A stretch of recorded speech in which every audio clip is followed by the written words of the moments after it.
Welcome to our channel.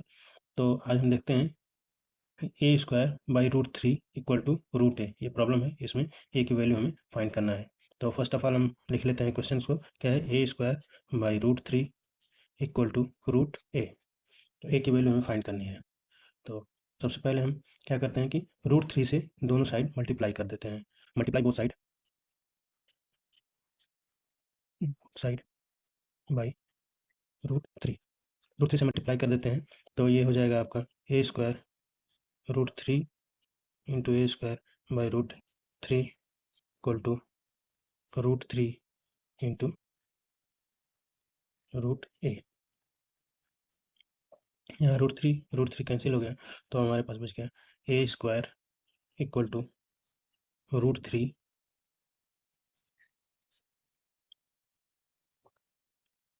Root a. इस तरह से बच गया। तो हम इसको स्क्वायर कर लेते हैं। Square both side.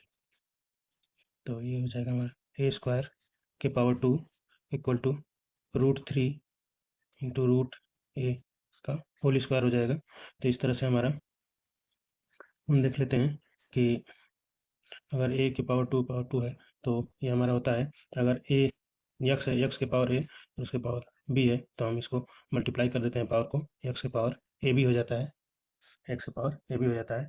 तो इसी तरह से हम इसको अगर लिख लें,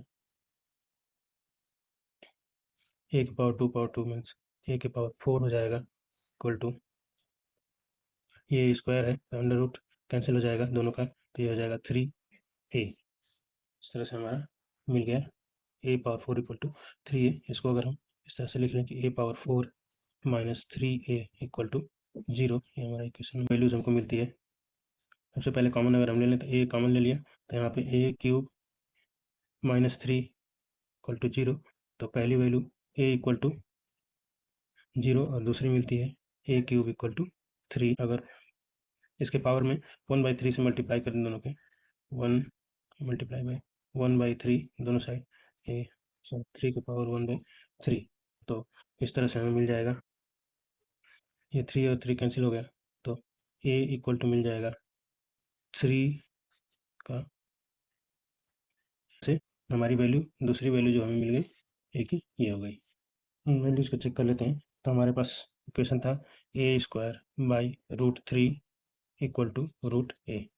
तो यहाँ पे हमने ए की वैल्यू सबसे पहले जीरो रखी, ए की वैल्यू रखी जीरो, तो जीरो और इधर भी जीरो, जीरो हो गया, सारा जीरो इक्वल टू जीरो हो गया।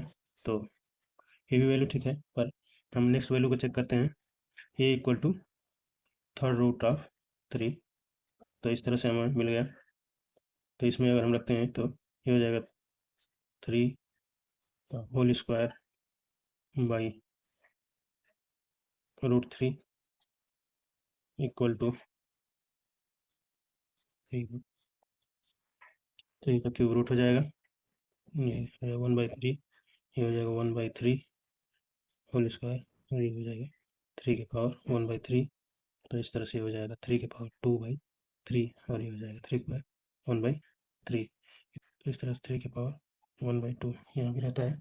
तो हमें पता है कि जो नीचे की पावर होती है ऊपर जा करके माइनस हो जाती है, तो इसको हम थ्री के पावर इस तरह से लिख सकते हैं। अगर सेम है तो ये सेम ही है, थ्री के पावर टू बाई थ्री और थ्री के पावर वन बाई टू है, तो two by three minus one by two equal to three के पावर वन बाई थ्री यहाँ पे हो जाएगा।